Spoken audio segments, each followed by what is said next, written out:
குழந்தை வரம் வேண்டுமா? சுகப்பிரசவம் ஆக வேண்டுமா? திருமண தடைகள் நீங்க வேண்டுமா? வாருங்கள், மிக சக்திவாய்ந்த இந்த கோயிலை பற்றி பார்ப்போம். கருவளர்சேரி அகஸ்தீஸ்வரர் கோயில், கும்பகோணம். வலங்கைமான் பாதையில் மருதா நல்லூரில் இருந்து சுமார் 2 கிலோமீட்டர் தொலைவில் அமைந்துள்ளது. இத்தலத்து அம்பிகை அகிலாண்டேஸ்வரியாகும். மண்ணாலான சுயம்பு திருமேனியுடையவள். அதனால் அம்பாளுக்கு இங்கு அபிஷேகம் கிடையாது. ஸ்ரீசக்கர மகாமேரு மற்றும் ஸ்ரீசக்கரத்திற்கு அர்ச்சனை செய்யப்படுகிறது. இத்திருத்தலத்துக்கு வந்து அகிலாண்டேஸ்வரி அம்பிகையை வழிபடுவோருக்கு குழந்தை வரம் கிடைக்கும் என்பது ஐதீகம். திருமணமாகி வெகு நாட்களாகியும் குழந்தையில்லாமல் ஏங்கும் பெண்கள் இக்கோயிலுக்கு வந்து அன்னையை மனமுருக வேண்டினால் பலன் நிச்சயம் உண்டு. மேலும் கர்ப்பம் தரித்த பெண்களும் இங்கு வந்து வழிபடுவதால் சிக்கலற்ற பிரசவம் நடக்கும். வழிபாட்டு முறைகள்.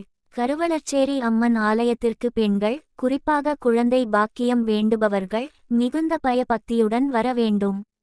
திருமணமான பெண்கள் தனியாக வராமல் தங்களது கணவருடன் அல்லது குடும்ப உறுப்பினர்களுடன் வர வேண்டும். பூஜைக்கு என்ன பொருட்களை எடுத்துச் செல்ல வேண்டும் என்று பார்ப்போம். 7 மஞ்சள் உருண்டை கிழங்குகள், பசு நெய், தீபம் ஏற்ற 2 எலுமிச்சை பழங்கள், 1 தேங்காய், 1 வாழைப்பழம், வெற்றிலை பாக்கு, பூமாலை, குங்குமம், ஊதுபத்தி. ஆலயத்தில் செய்ய வேண்டிய பூஜை முறைகள். காலை வேளையிலேயே ஆலயத்திற்கு சென்றுவிட வேண்டும்.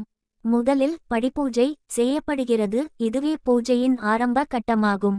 அர்ச்சகர் கூறும் விதமாக சன்னதியின் வாசல் படிகளில் நெய்யை மெழுகி அதன்மேல் மஞ்சளும் குங்குமமும் வைக்க வேண்டும்.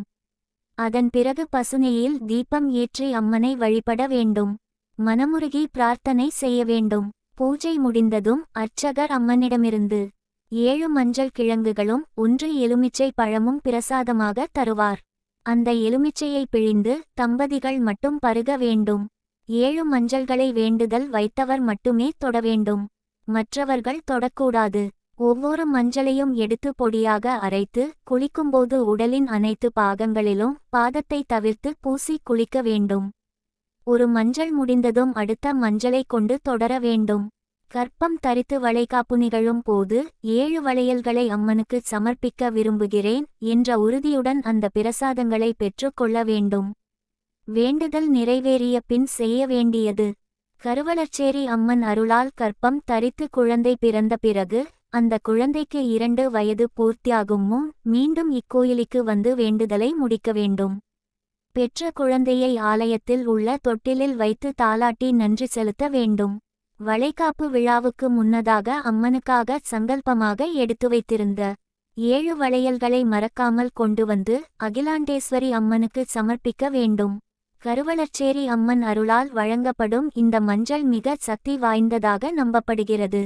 இதனால்தான் குழந்தை பாக்கியம் வேண்டி நாடெங்கும் இருந்து பெண்கள் இந்த ஆலயத்துக்கு வந்து வழிபட்டு பலன் அடைகின்றனர்.